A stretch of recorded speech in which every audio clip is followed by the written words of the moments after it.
ብዙ ሺህ ማይሎችን ሳይጓዙ በአካል ስፍራውን ሳይረግጡ ዓለምን የማወቅ ዕድል ፈጥሯል። ጊዜን አቃሏል፣ ጉልበትን ቆጥበዋል።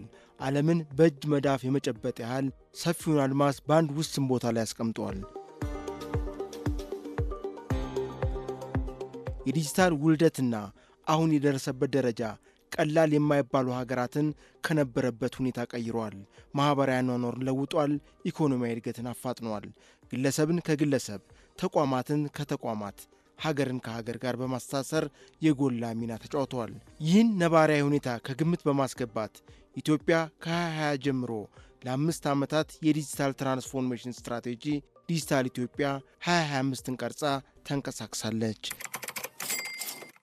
ዘመኑን የሚመጥን ከዘመኑ ጋር አብሮ መራመድ ግድ እንደሚል በማወቅ ቴክኖሎጂን ማዕከል ያደረገ አሰራርን ማዘመን የፖሊሲዋ ዋነኛ ምሰሶ ሆኗል።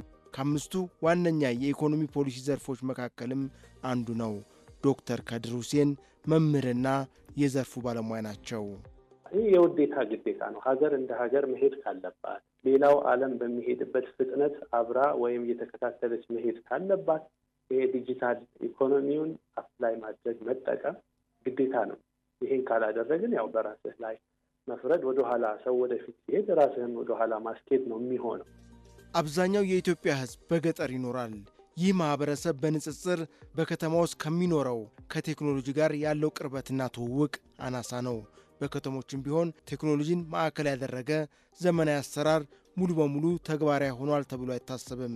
ይህን ሁኔታ ለመቀየር የማስተባበር ኃላፊነት የተሰጠው የኢትዮጵያ ኢኖቬሽንና ቴክኖሎጂ ሚኒስቴር ነው። ሚኒስትሩ ዶክተር በለጠ ሞላ በአንድ መድረክ ላይ እንዳሉት የዲጂታል ኢትዮጵያ ስትራቴጂ ለኢኮኖሚ ዘርፍ እድገት ምላሽ መስጠት አንዱ ተልዕኮ ነው። የዲጂታል ኢትዮጵያ 2025 ስትራቴጂ መነሻ ያደረገው የአገር በቀል የኢኮኖሚ ማሻሻያ አጀንዳን፣ የ10 ዓመት መሪ እቅድን፣ የተባበሩት መንግስታት የ2030 ዘላቂ የልማት ግቦችን እንዲሁም የአፍሪካ ህብረት አህጉራዊ ዲጂታል ስትራቴጂ ነው።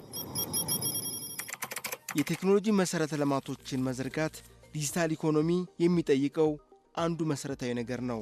ኢትዮ ቴሌኮም የዘርፉ መሠረተ ልማቶች ከሚመሩትና አገልግሎት ከሚሰጡ ተቋማት መካከል አንዱ ነው። ፍሬሕይወት ታምሩ የተቋሙ ዋና ሥራ አስፈጻሚ።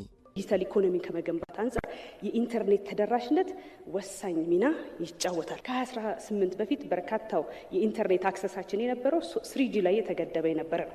ከቴክኖሎጂ አንጻር የ4G ማስፋፊያ ከ340 ከተሞች በላይ ያገኙበት፣ የ5G ዓለም የደረሰበት ፈጣን የኢንተርኔት አገልግሎት ተግባራዊ በማድረግ የዲጂታል ኢትዮጵያን እውን ለማድረግ ከሚያስፈልጉ አስቻይ ሁኔታዎች መካከል አንዱ ኢንተርኔት ነው። ይህን ጥሩ ሰርተናል ብለን ልንወስድ እንችላለን። 2018 ላይ ወደ 17 ሚሊዮን ደንበኞች ብቻ ወይም ደግሞ ተገልጋዮች ዜጎች ኢንተርኔት ይጠቀሙ ነበር።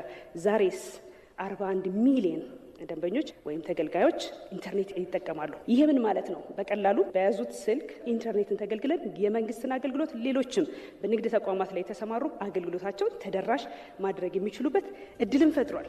የዲጂታል ዘመን የሀገራትን ሸክም አቃለዋል፣ አገልግሎትን አቀላጥፏል። ዲጂታል ትራንስፎርሜሽኑ የማይነካው ዘርፍ የለም። ከግለሰብ ጀምሮ ሁሉንም የኢኮኖሚ ዘርፍ እንደዚህ ማህበራዊ ሁሉንም ይነካል። ይሄ በጣም አስፈላጊ ከምላቸው ነገሮች አንዱ ምርታማነትን ማሳደግ፣ ጥራትን ማሻሻል፣ ሁሉም ዘርፍ ግን በዲጂታል ትራንስፎርሜሽን ውስጥ ማለፍ ይጠበቅበታል ማለት ነው። የዲጂታል ትግበራ አሰራርን ከማዘመን ኑሮን ከማቃለል የዘለለ ፋይዳ አለው። የዘርፉ ምሁር ዶክተር ከድር ሁሴን ለዚህ ማስረጃ ያቀርባሉ።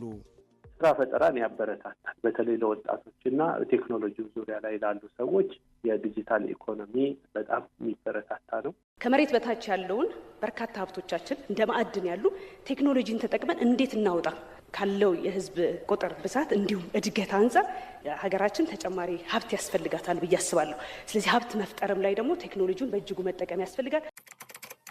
የኢኮኖሚና ማኅበራዊ እድገትን በማምጣት ለሀገር ግንባታ መሠረት ይጥላል። የቀድሞ የብሔራዊ ባንክ ገዢ አቶ ማሞ ምህረቱ በአንድ ወቅት እንዳሉት ዲጂታል ኢኮኖሚ በፋይናንስ ዘርፉ ላይ መሠረታዊ ለውጥ እያመጣ ነው። የዲጂታል ፋይናንሱ በፋይናንስ ሴክተር ላይ በእርግጥም ጨዋታ ቀያሪ ነው። የፋይናንስ ዘርፉን መሠረታዊ በሆነ መልኩ ቀይሮታል። ምን መጣ፣ ምን ውጤት መጣ ተብሎ ከተጠየቀ ወደ 32 ሚሊዮን የሚደርሱ የሞባይል ባንክ ተጠቃሚዎች አሉ። ወደ 42 ሚሊዮን የሚደርሱ የክፍያ ካርዶች ወይም ክሬዲት ካርዶችን የያዙ ሰዎች አሉ። ስለዚህ ባለፉት 5 ዓመታት የዲጂታል ክፍያን በተመለከተ በ750% እድገት አሳይቷል ማለት ነው። ስለዚህ መሰረታዊ የሆነ ለውጥ አምጥቷል። ኢትዮጵያ በመጀመሪያው ዙር መርሃ ግብር ልዩ ልዩ ስኬቶችን አስመዝግባ አሁን ወደ ሁለተኛው ዙር የዲጂታል ትራንስፎርሜሽን ትግበራ ተሸጋግራለች። ዲጂታልን ከግብርና፣ ከኢንዱስትሪ፣ ከማይኒንግ፣ ከቱሪዝም አስተካክሎ የማየት እይታ ከተጀመረበት ጊዜ አንስቶ የ2025 የዲጂታል ስትራቴጂ 100% በሚባል ደረጃ የተሳካ ስትራቴጂ ነው። ዲጂታል 2030 ተአምራዊ ነገር ይዞ እንደሚመጣ ጥርጥር የለኝም። በ2036 በአፍሪካ ትልቁ ኢኮኖሚ የሚሆነው የኢትዮጵያ ኢኮኖሚ ነው።